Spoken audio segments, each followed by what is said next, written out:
بسم الله الرحمن الرحیم.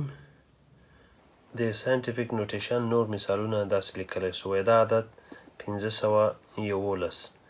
دا څنګه لیکلی سو؟ بیا هم دلته تاسو وګورئ چې اشاریه دلته ده، نو داسې لیکلی سو چې 5.11 ضرب د لاس په توان دی 2. بل عدد د 500 لاس لیکلی دی، دا هم داسې لیکلی چې 5.1 ضرب د لاس په توان دی 2.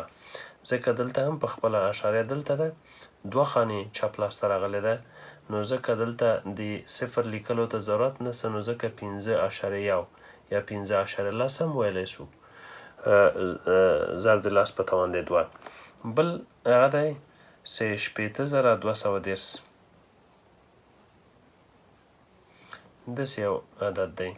دلته تاسو وګورئ د دې اشاریه بیا هم 1 2 3 4 خانې اشاریه د خواته راځي، نو لیکلی سو چې 6.023 د صفر لیکلو ته ضرورت نشته، ضرب د لاس په توان دی 4 ځکه چې 4 خانې اشاریه راغلی ده، 1 2 3 او دا هم 4.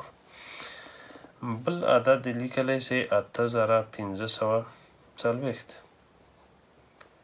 دلته هم تاسو وګورئ چې اشاریه دلته شته، 3 خانې د خواته راځي، نو د دې لپاره دا تر دې ځای پورې را رسیږي، نو 8.54 صفر ته ضرورت نشته ده، ښي لاس د اشاریې ته کله چې یو صفر مونږ د اشاریې ښي لاس خواته لیکو هغه معنا نه لري، نو لاس په توان دی 3.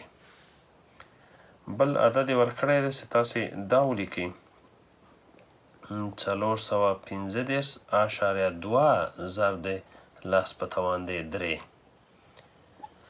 دلته تاسو وګورئ دا هم د یو عدد او همدارنګه د لسو سره ضرب شوی او د لسو په د 3 په طاقت ده.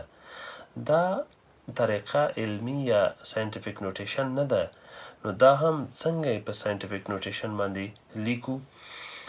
نو تاسو وګورئ ولې دا نه ده؟ علت دا ده چې دغه عدد له لس څخه لوی دی، ځکه مخکې مونږ ویلي چې عدد باید د لس نه کوچنی وي او له 1 نه زیات وي، له 1 سره مساوي یا له 1 نه زیات وي. دا خو 415 دی، ډیر غټ دی، نو د دې لپاره دا علمي طریقه نه ده.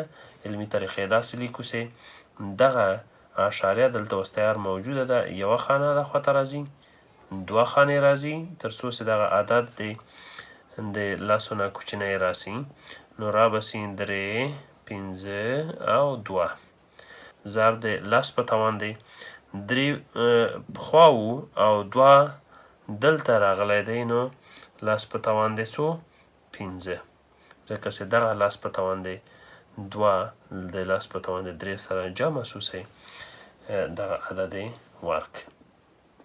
په همدې ډول باندې هر مثال مونږه که مونږ ته راکړل سي، مونږ یې کولی سو چې د دغه معلوماتو په اساس باندې حل کو. 7.8 ضرب د لاس په توان دی 11 دی.